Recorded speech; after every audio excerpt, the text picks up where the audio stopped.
Yang saya hormati pendeta Berti Adi yang selalu saya kagumi. Tadi refleksinya luar biasa ya. Jadi kita diberi pemahaman makna demokrasi dalam konteks kekinian. Berarti yang paling penting bagian akhir tadi refleksi itu mengajak kita tidak cukup berhenti pada dimensi spiritualitas saja. Harus ada langkah lebih lanjut dalam situasi demokrasi seperti sekarang. Harus ada langkah lebih lanjut. Dari refleksi teologis kita harus turun ke teori konkret, aksi-aksi. Nah seperti apa itu langkah-langkah konkret itu, saya kira itu bagian dari nanti kita diskusi bersama. Sebelumnya saya juga menyapa Pak Bernard yang sudah mengundang saya, ini guru saya. Juga saya menyapa senior saya, kakak saya, Profesor Dr. Michael Manopandu, mantan Duta Besar di Bolivia, selamat datang.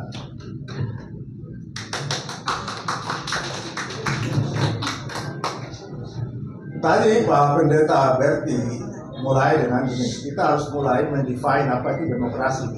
Dan saya ingin mulai menegaskan hal pertama, tidak ada definisi yang final tentang demokrasi, itu yang pertama. Secara textbook kita semua percaya bahwa demokrasi itu salah satu di antara berbagai alternatif sistem politik yang ada di dunia. Memang dianggap yang terbaik. Terbaik dalam hal apa? Terbaik dalam hal dia mencerminkan kedaulatan rakyat. Tadi Pak Pendeta menyebut kedaulatan hukum. Tetapi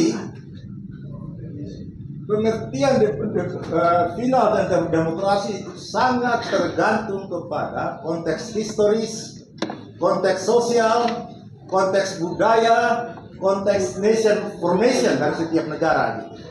Karena itu kita akan melihat bahwa demokrasi itu berbeda-beda.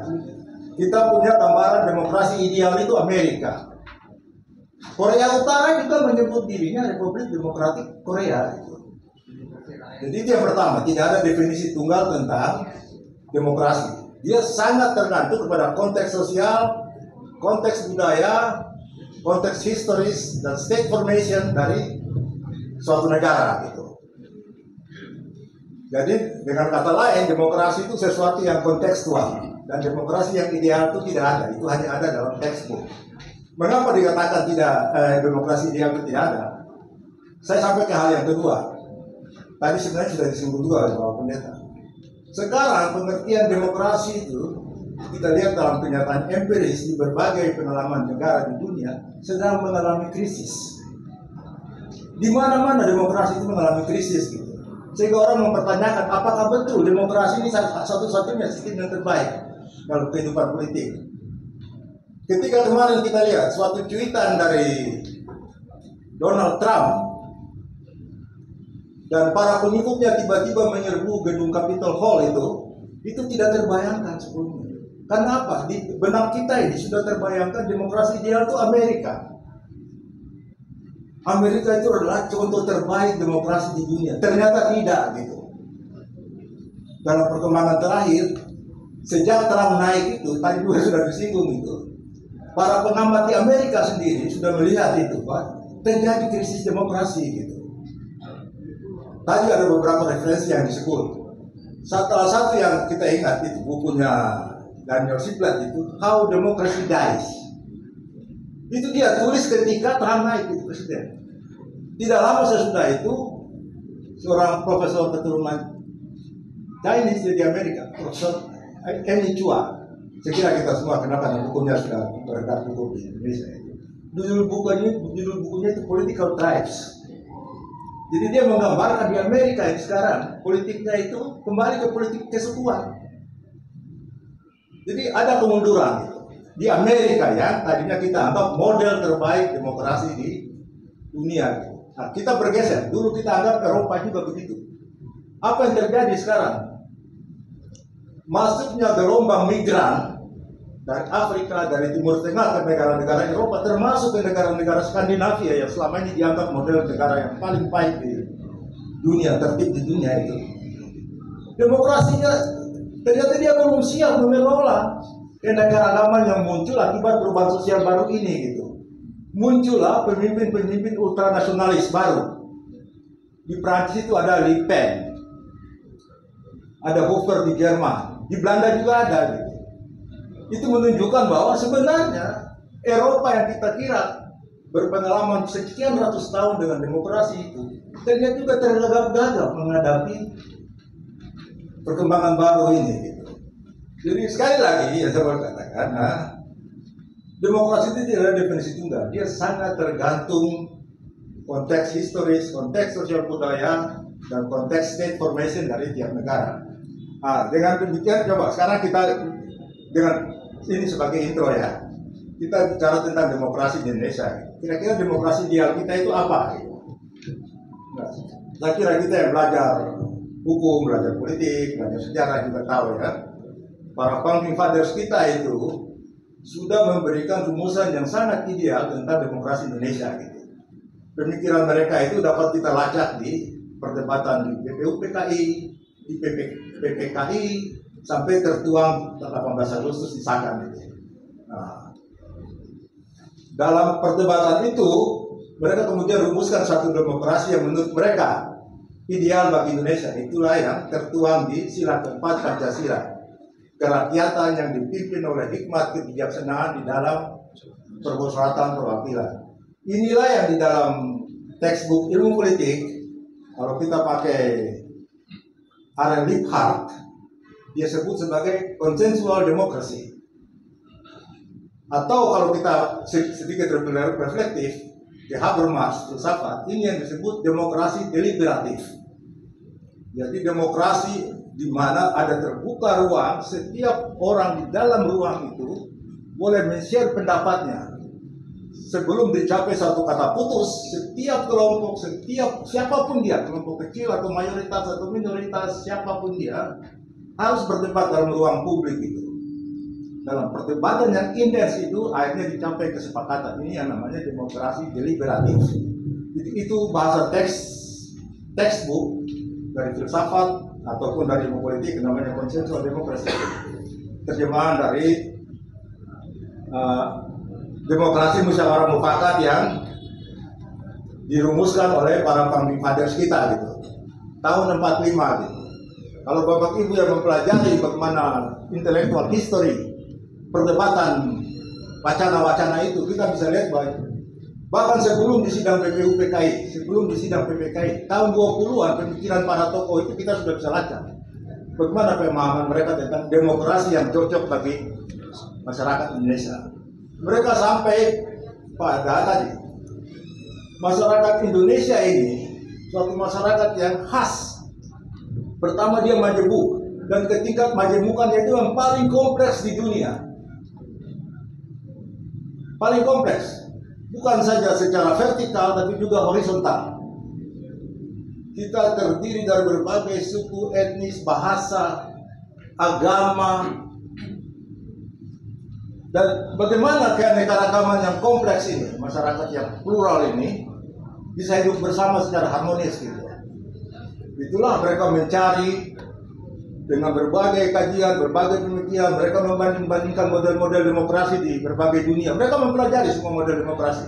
Mereka mempelajari model demokrasi liberal di Amerika dan Eropa. Mereka mempelajari model demokrasi yang tanda petik terpimpin di Eropa Timur. Dan itu mereka sampai pada kesimpulan kita harus punya demokrasi sendiri yang mampu menampung semua kemajemukan ini gitu. Itulah yang mereka kemudian dalam Pancasila dirumuskan di sila keempat, dan institusionalisasinya dalam konstitusi itu adalah terbentuknya lembaga yang namanya MPR. MPR ini khas jenius para founding fathers kita. Tidak ada di model itu di tempat lain. Representasi dari kedaulatan rakyat itu pelembagaannya ada di MPR. Dan Bapak Ibu mari kita lihat bagaimana komposisi MPR itu sebelum di amandemen. Ini saya bicara sebelum amandemen.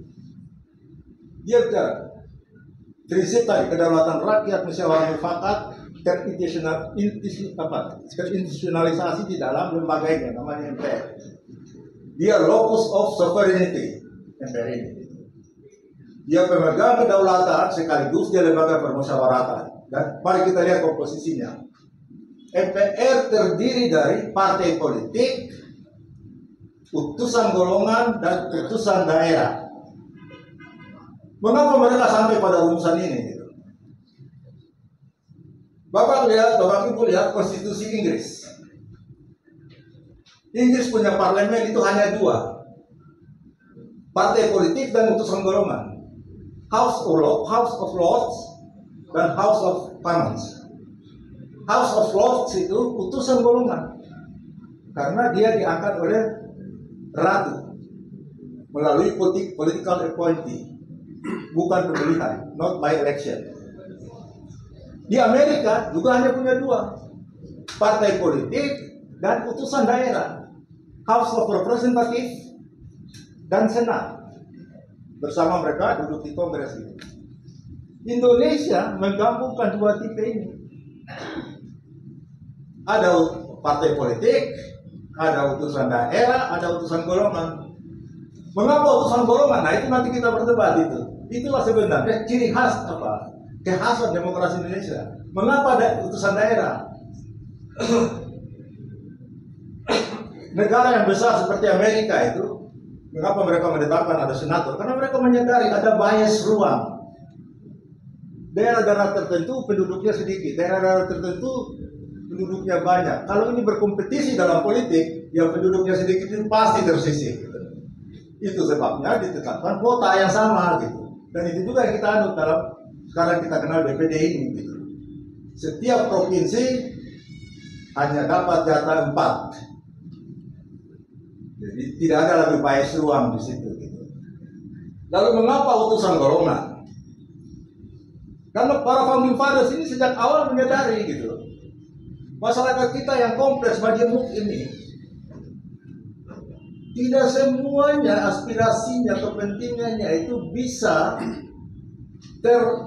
terrepresentasi dalam institusi formal yang kita kenal yang namanya partai politik. Karena itu kalau Bapak Ibu lihat tulisan-tulisan Soekarno, tulisan-tulisan beberapa tokoh yang kemudian berdebat di BPUPKI itu ya. Mereka sudah dari awal mengatakan kita harus mencari sistem politik yang mampu menampung semua aspirasi ini gitu. Tidak semuanya bisa tertampung dalam partai politik, apalagi partai politik dalam pengertian formal seperti yang kita kenal di barat. Ada partai, ada ideologi, ada program kerja, ada anggota. Tidak semua masyarakat bisa. Itu sebabnya kita lihat ya.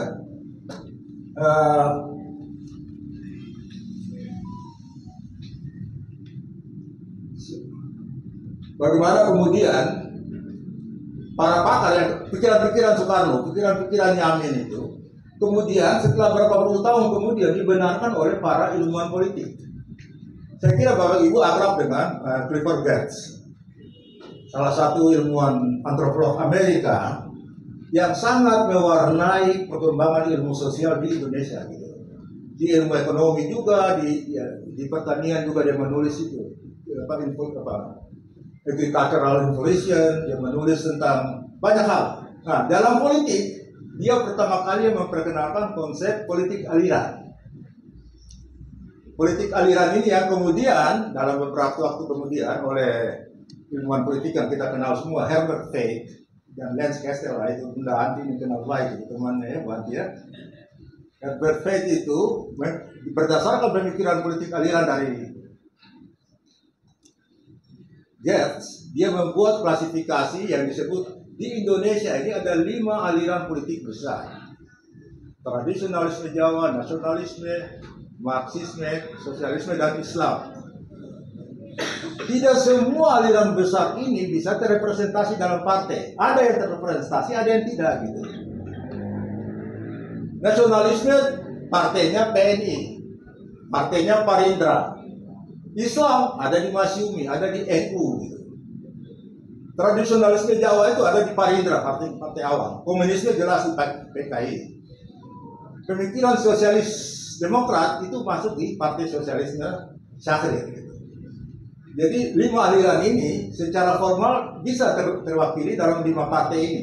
Tetapi kalau Bapak Ibu lihat corak kepartaian Indonesia sejak awal, tidak ada partai di Indonesia di barat itu seperti kita. Ada partai, ada underbownya. ada Masyumi, ada pemudanya, ada gerakan wanitanya, ada gerakan pramukanya. Ponderbau Party ini khas tadi. Karena institusi partai modern itu tidak bisa menampung keanekaragaman yang kompleks. Jadi dari awal itu sudah dilihat bahwa partai-partai ini sebagai institusi formal dia tidak akan mungkin. Dia bisa, tapi tidak seluruhnya menampung semua aspirasi yang kompleks ini. Itu sebabnya sejak awal Bung Karno sudah memikirkan kita harus punya lagi institusi lain di luar partai yang ada sebagai sarana menampung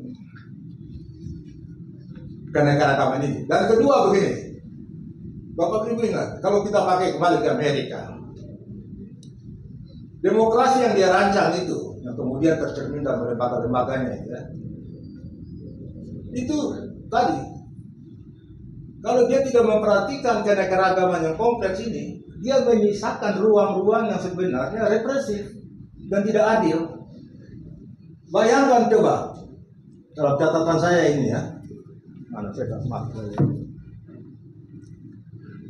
hampir 90 tahun ketika konstitusi Amerika dirancang, baru orang kulit hitam punya hak untuk memilih, diakui. Baru setelah amandemen ke-19, kaum perempuan punya hak untuk memilih. Jadi ada soal di sana yang kita kira demokrasi yang bagus di Amerika. Ada contoh gitu. Nah, berdasarkan pemikiran seperti itu, para founding fathers ini sampai dengan membanding-bandingkan berbagai.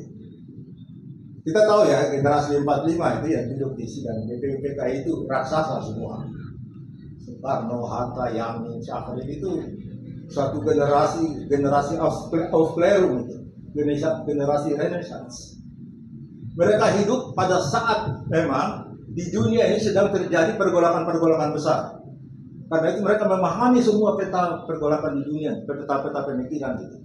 Mereka generasi 20-an itu hidup ketika terjadi revolusi Bolshevik tahun 17 di Rusia. Karena itu mereka terilhami betul dengan pemikiran-pemikiran Marxis awal ya, bukan Marxis kemudian, Marxis awal. Mereka terilhami dengan demokrasi humanisme di Barat. Itulah generasi Soekarno, generasi Hatta, generasi Yamin, generasi Supomo. Supomo itu muridnya Van Vollenhoven. Vollenhoven ini kita tahu pakar hukum adat, murid dari Snodgrass. Nah, dialah yang kemudian menjadi arsitek dari penyusunan konstitusi kita. Jadi tadi ya, dengan pemahaman yang cukup tentang konteks sosial, konteks historis, konteks sosial, dan konteks state formation dari masyarakatnya sendiri, mereka merumuskan itu tadi. Demokrasi kita adalah demokrasi musyawarah mufakat, institusionalisasinya adalah MPR, dan ada 3 tadi lembaga itu. Itu yang mereka susun. Dan itu yang kemudian kita pakai sampai tahun sebelum amandemen sebenarnya kemarin ya. Itu pemahaman kita sebenarnya demokrasi dia. Nah, kemarin ketika kita bereksperimen, negara itu dinamis, rezim berganti, dan demokrasi, politik itu hukum sangat tergantung dari persepsi rezim yang berkuasa gitu. Kita bereksperimen tahun 45 kita merdeka. 45 sampai 49 itu kita dihadapkan dalam suasana revolusi, perang kemerdekaan. Banyak hal yang menghambat sehingga semua prinsip-prinsip konstitusionalitas yang tadi sudah kita rumuskan dan kita padukan itu tidak bisa berjalan. Akibatnya kita lihat dalam tahun 45 itu hanya setahun kita menentukan dalam konstitusi kita adalah negara presidensial, tetapi hanya berapa bulan kita lalu mengadopsi sistem parlementer.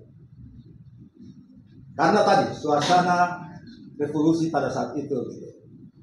Tahun 50-an sampai sebelum dekret presiden kita bereksperimentasi dengan sistem demokrasi liberal atau demokrasi parlementer dengan segala plus minusnya gitu. Tahun 59 Bung Karno merasa demokrasi eksperimen dengan demokrasi liberal ini, demokrasi sudah menyimpang terlalu jauh. Dan dia mengambil inisiatif sebagai seorang presiden, sebagai Soekarno pribadi, mengeluarkan dekret 5 Juli 59. Kita kembali ke demokrasi terpimpin yang berlangsung sampai tahun 66 lah ya.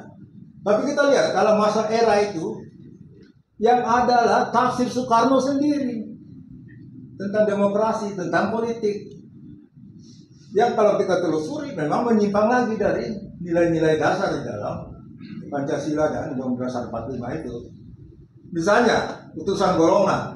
Utusan golongan itu pertama kali secara resmi berada dalam struktur pemerintahan kita ya sejak dekret Presiden 5 Juli itu. Tapi bagaimana kriteria utusan golongan itu? Sesukanya Presiden. Dia membuat sendiri kriterianya. Kalau Bapak Ibu baca di perdebatan di PPUPKI itu, ketika Yamin Supomo mengatakan kita harus punya utusan golongan, lalu Atta bertanya gitu, utusan golongan itu apakah koperasi? Ya, koperasi termasuk. Itu jawaban spontan. Padahal bukan koperasi aja, tapi kemudian salah ditafsir oleh banyak para ahli hukum kita seolah utusan golongan itu koperasi gitu. Padahal itu perdebatan spontan di PPUPKI gitu. Apakah termasuk? Ya, koperasi. Atta ini kan orang yang sangat concern kepada koperasi. Bukan koperasi saja, berbagai tadi. Keanekaragaman yang tidak semuanya bisa terwakili dalam sistem yang ada. Nah, perdebatan itu pada waktu itu kita tahu konstitusi Undang-Undang 45 disusun dalam waktu yang sangat terbatas, sehingga hanya memuat garis-garis besarnya. Mereka belum sampai membuat kriteria-kriteria atau rincian-rincian lebih detail gitu. Itu diharapkan nanti sesudah kemerdekaan, sesudah pemerintahan berjalan normal, baru itu tugas dari para pemerintah berikutnya membuat itu lebih detail gitu. Tetapi kita lihat tadi kembali tahun 50-an sampai 60-an terjadi tafsir yang tanpa pengkajian yang sungguh-sungguh, membuat Soekarno membuat kebijakannya sangat menyimpang jauh dari prinsip tadi, musyawarah mufakat maupun demokrasi yang kita anut di dalam Undang-Undang 45 itu.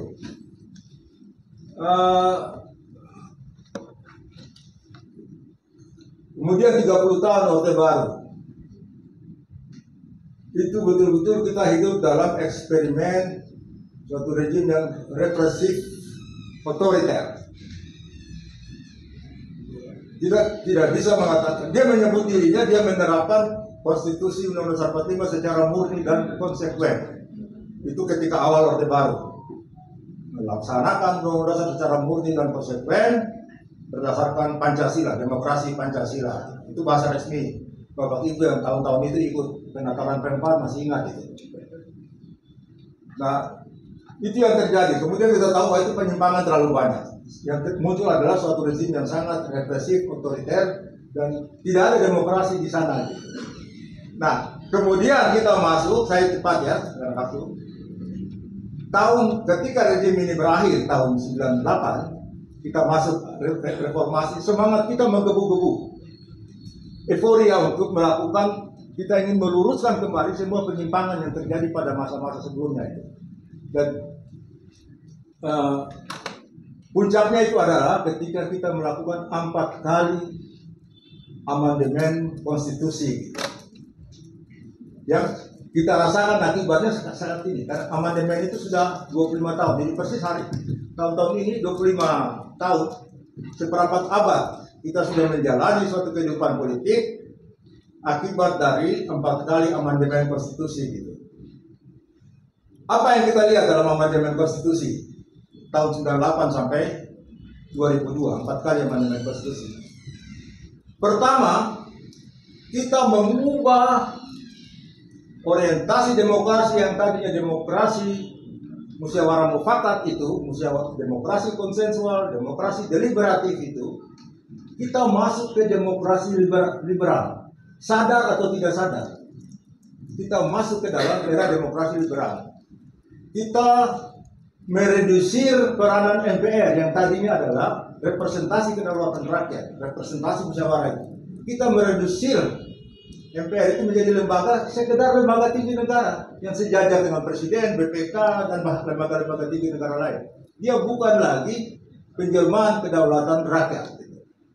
Lalu kalimat di konstitusinya itu hasil amandemen, kedaulatan rakyat dijalankan, dilaksanakan oleh undang-undang.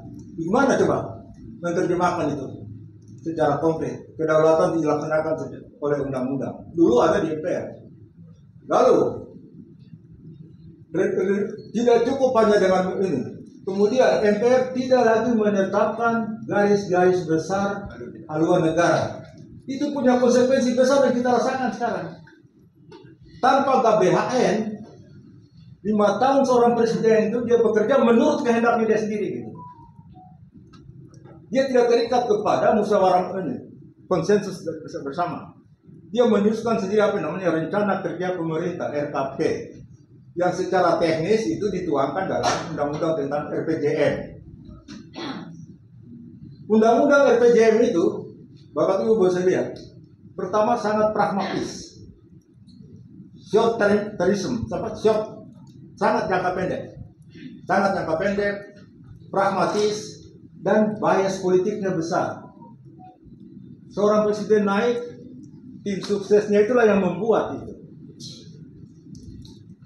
Rencana kerja presiden 5 tahun ke depan, sehingga bias politiknya sangat kuat. Nah, kemudian ketika dia berubah ya belum begitu, dia tidak terikat oleh apa-apa gitu. Kita tidak punya pertanggungjawaban di GBHN. Mula-mula kita bilang kita revolusi mental. Setelah 10 tahun apa yang bisa kita lihat? Kan memang begitu. Padahal dulu GBHN masuk di dalam struktur undang-undang dasar kita. Itu juga hasil kajian yang luar biasa dari para founding fathers ini. Gitu.